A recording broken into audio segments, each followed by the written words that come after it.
Bien, hemos entonces dado el marco constitucional de las acciones populares. Hemos establecido cuál es el marco legal. Hemos dicho entonces, o mejor, hemos dado una definición de lo que es la acción popular. Hemos establecido cuáles son los derechos que protege esta acción popular. Hemos planteado quiénes son los titulares de la acción popular.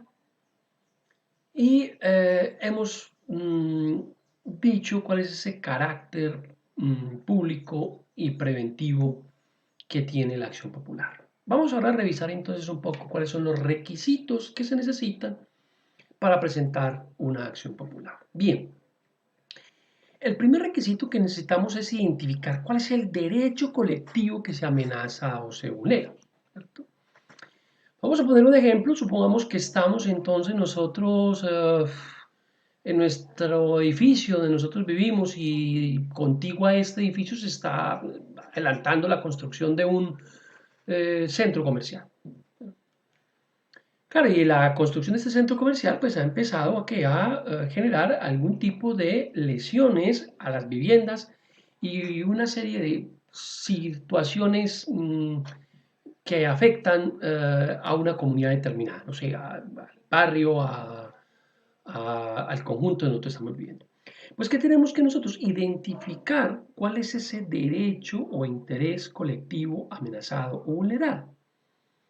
Si estamos planteando el derecho que tenemos al espacio público, pues tenemos que identificar por qué no, mejor cuál es ese derecho, ese interés colectivo que se encuentra amenazado o vulnerado.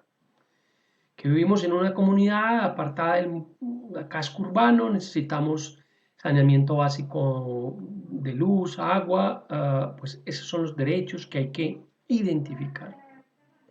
Es importante entonces, primero, identificar el derecho o el interés colectivo amenazado o vulnerado.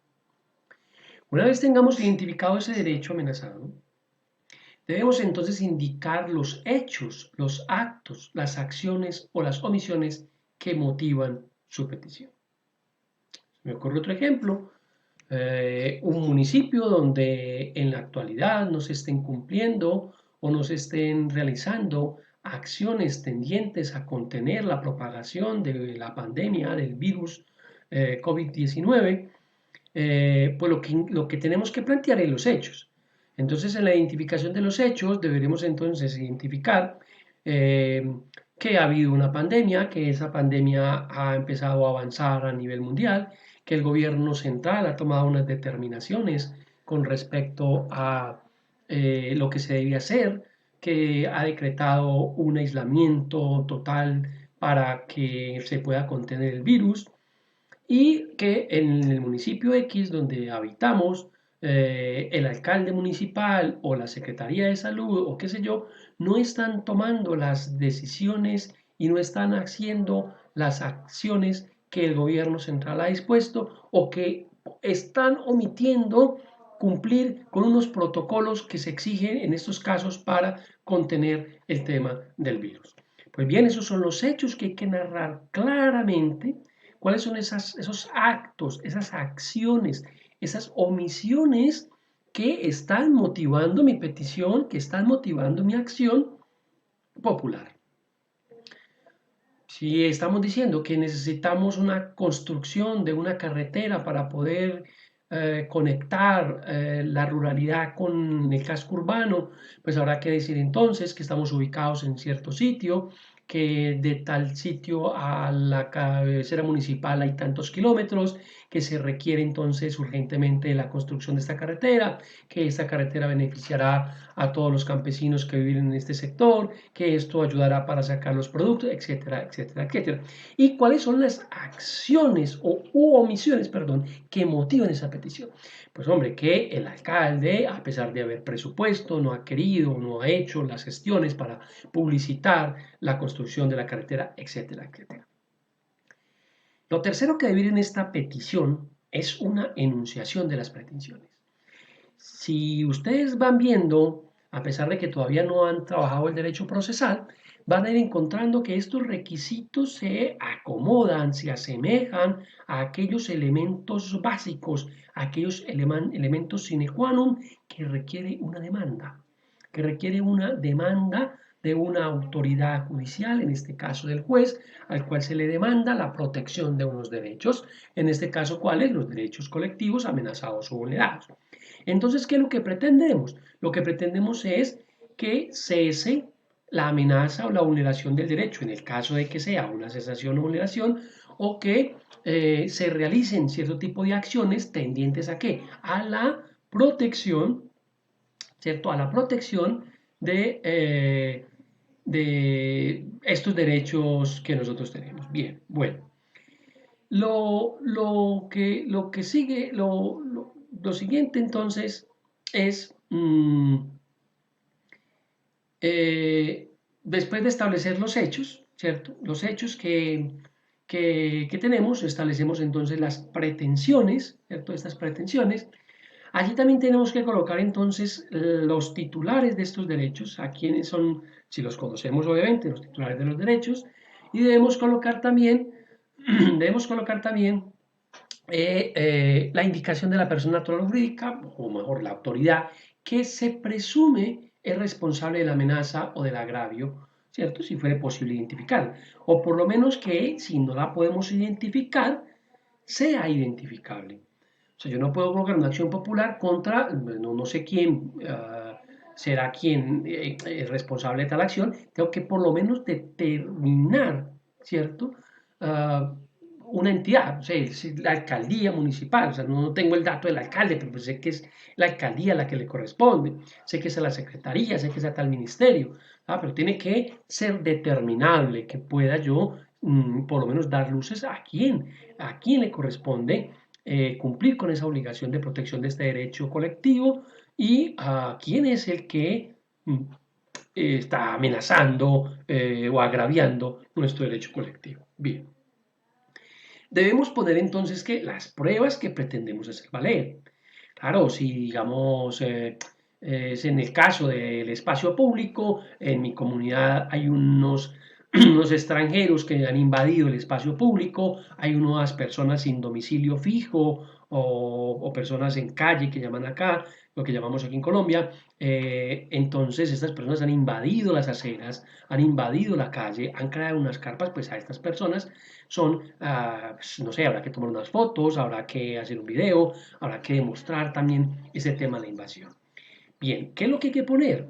Pues las direcciones de notificación. O sea, hay que colocar la dirección donde usted quiere que le notifiquen los avances de su acción, las direcciones de las personas a las cuales usted está presentando como aquella persona o autoridad que presuntamente ha violentado o agraviado su derecho. Ojalá coloquen los teléfonos si los tienen, ojalá los correos electrónicos si los hay. Y obviamente la identificación de la persona que está ejerciendo esta acción constitucional. Los datos, nombre, cédula y demás. Bien, esto digamos que son algunos requisitos básicos, ¿cierto? Para lo que es la acción popular.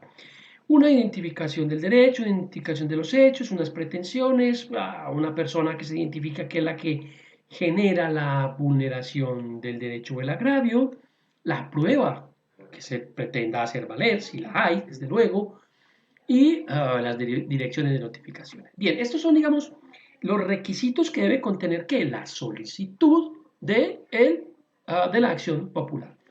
Vamos aquí un poco entonces a esta parte, ¿cierto? Después de que tenemos esos requisitos, entonces decimos que o determinamos ante quién se presenta una acción popular. ¿Ante quién se presenta una acción popular? Pues bien, decimos entonces que la acción popular se debe presentar inicialmente ante la jurisdicción de lo contencioso administrativo. Inicialmente no, ante la jurisdicción de lo contencioso administrativo, ¿cierto? Cuando estas entidades son de carácter público. Recordemos entonces las competencias dentro de las jurisdicciones ordinarias, dentro de la jurisdicción contenciosa administrativa y la jurisdicción, digamos, constitucional. En este caso, a pesar de que es una acción de carácter constitucional, pues esta va a la jurisdicción de carácter contencioso administrativo si la entidad que está vulnerando el derecho es una entidad de orden público, perdón, de carácter público. Si son entidades de carácter público, el competente es la jurisdicción contenciosa administrativa, los jueces administrativos. En los demás casos, cuando no se trate de entidades de carácter público, pues lo asumirá o lo conocerá la jurisdicción ordinaria civil. Bien. Resulta y pasa entonces que estas acciones tienen doble instancia. Doble instancia, digamos que son acciones que tienen doble instancia, recuérdenlo bien. ¿Sí? Si la jurisdicción entonces es de lo contencioso administrativo, pues entonces iniciaremos las acciones ante los jueces administrativos, como con los elementos y los requisitos que se le han establecido, que vimos anteriormente. Y la segunda instancia, entonces, ¿quién la resolverá? Pues la resolverán los tribunales o las secciones de los tribunales contenciosos administrativos o la sala civil del tribunal del distrito judicial, dependiendo, digamos, en la instancia en que se presente. Digámoslo de otra forma. Si es una entidad pública, se presenta entonces la acción popular ante un juez de carácter administrativo. Pues ¿quién entonces hará la segunda instancia del juez administrativo? Pues la hace el Tribunal Contencioso Administrativo. Pero si la acción, perdón, dependiendo la entidad, se presentó ante el Tribunal Contencioso Administrativo, ¿cierto? Pues entonces la segunda instancia la deberá surtir el Consejo de Estado. Pero si presentamos la acción ante un juez civil del circuito, pues la segunda instancia la deberá resolver la sala civil del Tribunal del Distrito Judicial de la ciudad donde nos encontremos. Y si se presenta ante el tribunal, pues será entonces la sala civil de la Corte Suprema de Justicia. Digamos en esencia que este es la autoridad ante quien se presenta esa acción popular. ¿Ante quién la presentamos? Ante los jueces. No la vamos a presentar ante los entes de control, no la vamos a presentar a la administración, sino directamente a un juez. Es una acción constitucional. Bien, ¿cuándo presentamos esta acción?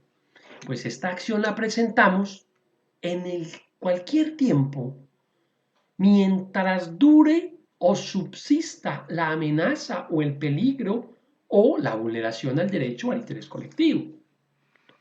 Si cesa la amenaza, pues ya no hay una amenaza, ¿cierto? Y pues ya no habría una opción de la acción popular. Pero siempre y cuando exista el peligro, la amenaza o la vulneración, allí entonces habrá posibilidad de ejercer la acción popular. ¿Contra qué procede la acción popular? Pues de la definición que tenemos de la acción popular, decimos que procede entonces contra qué? Contra toda acción u omisión de las autoridades públicas o de los particulares que hayan violado o amenacen violar los derechos o los intereses colectivos. Claramente está entonces que se presenta ante los jueces, entidades públicas contencioso administrativo, entidades del orden del derecho privado ante los jueces civiles del circuito, segunda instancia, Tribunal Superior del Distrito Judicial. Cuando proceda es porque siempre existe la amenaza, el peligro o el derecho colectivo amenazado y es contra aquellas acciones u omisiones de las autoridades públicas o de los particulares, recuérdelo bien, que han violentado o amenacen violentar esos derechos colectivos que tenemos todos los ciudadanos, que no son otra cosa que esos derechos colectivos establecidos en el artículo 88 como acción popular y desarrollados en la legislación colombiana, a lo cual tenemos nosotros todos nuestros derechos para poder reclamar de la autoridad judicial la pronta resolución a las problemáticas que particulares o privados ejercen violentando nuestros derechos.